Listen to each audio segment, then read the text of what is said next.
एक व्यक्ति ने एक मुनि से पूछा, मेरे भाग्य में कितना धन है?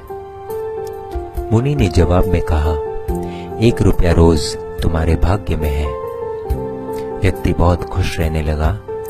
उसकी जरूरतें 1 रुपये में पूरी हो जाती थी।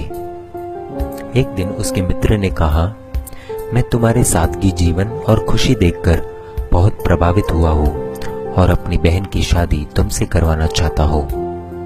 उस व्यक्ति ने कहा, मेरी कमाई 1 रुपया रोज की है, इसको ध्यान में रखना, इसी में से ही तुम्हारी बहन को गुजारा करना पड़ेगा। मित्र ने कहा, कोई बात नहीं, मुझे रिश्ता मंजूर है। अगले दिन से उस आदमी की कमाई 11 रुपया हो गई।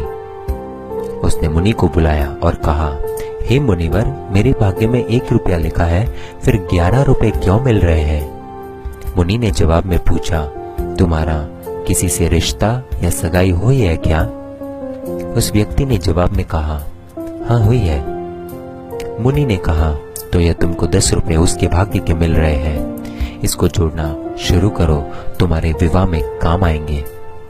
शादी के कुछ दिनों के बाद एक दिन उसकी पत्नी गर्भवती हुई और उसकी कमाई 31 रुपए होने लगी।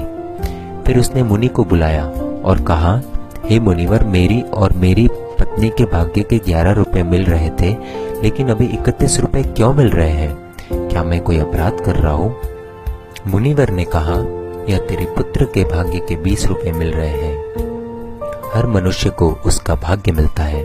किसके भाग्य से घर में धन दौलत आती है हमको नहीं पता, लेकिन मनुष्य अहंकार करता है कि मैंने बनाया, मैंने कमाया, मेरा है, मैं कमा रहा हूँ, मेरी वजह से हो रहा है। इसलिए हमें कभी अहंकार नहीं करना चाहिए, क्योंकि हमें खुद नहीं पता है कि हम किसके भाग्य का खा रहे हैं।